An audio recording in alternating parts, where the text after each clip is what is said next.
Muhammadiyah tak akan lepas dari peran Kiai Haji Ahmad Dahlan. Ulama besar bergelar pahlawan nasional ini merupakan pendiri Muhammadiyah. Lahir pada 1 Agustus 1868, Ahmad Dahlan adalah putra keempat dari 7 bersaudara dari keluarga Kiai Haji Abu Bakar.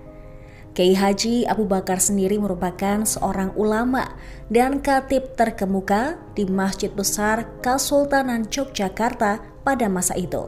Sementara ibu dari Kiai Haji Ahmad Dahlan adalah putri dari Haji Ibrahim yang juga menjabat sebagai penghulu Kesultanan Ngayogyakarta Hadiningrat pada masa itu.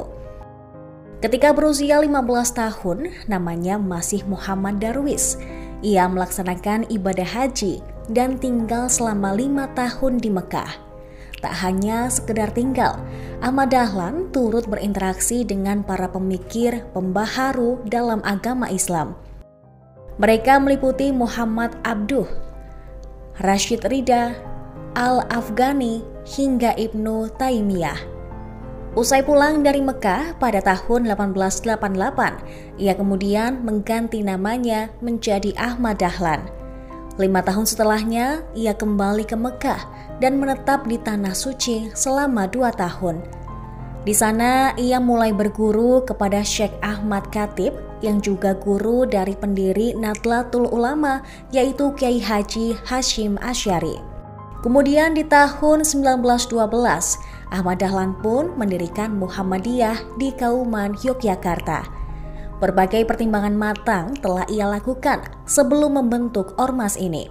Muhammadiyah sengaja didirikan untuk mencapai cita-cita pembaruan Islam di bumi Nusantara.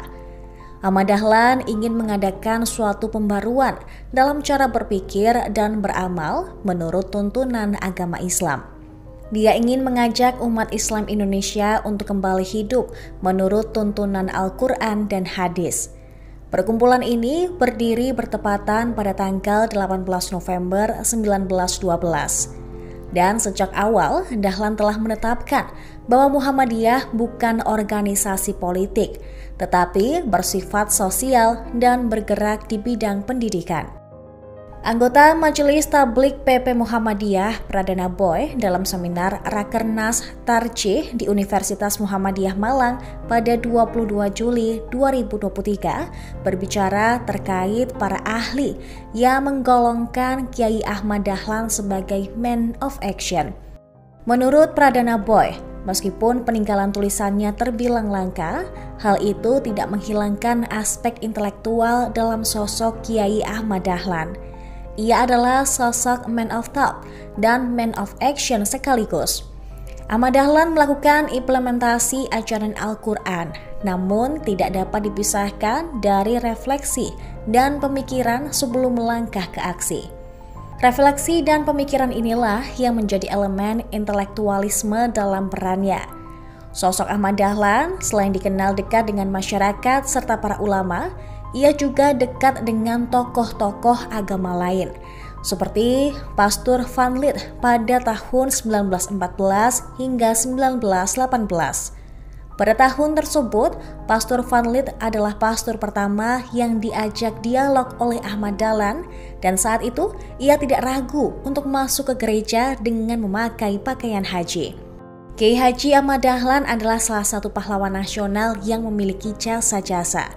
Salah satunya adalah ia berjasa dalam membangkitkan kesadaran masyarakat Indonesia melalui gagasannya mengenai pembaruan Islam serta pendidikan. Pemerintah menganggap Ahmad Dahlan memiliki jasa lainnya demi kemajuan bangsa Indonesia, termasuk melalui organisasi Muhammadiyah atau Aisyah yang telah mempelopori kebangkitan dari wanita-wanita Indonesia untuk dapat mengecap pendidikan serta berfungsi sosial setingkat dengan para kaum pria. Oleh sebab itu, pemerintah Republik Indonesia menetapkannya sebagai pahlawan nasional dengan surat keputusan Presiden nomor 657 tahun 1961. Kiai Haji Ahmad Dahlan kemudian tutup usia pada 23 Februari 1923 dan dimakamkan di pemakaman Karangkajen, Yogyakarta. Terima kasih sudah nonton. Jangan lupa like, subscribe, dan share ya. Wabarakatuh.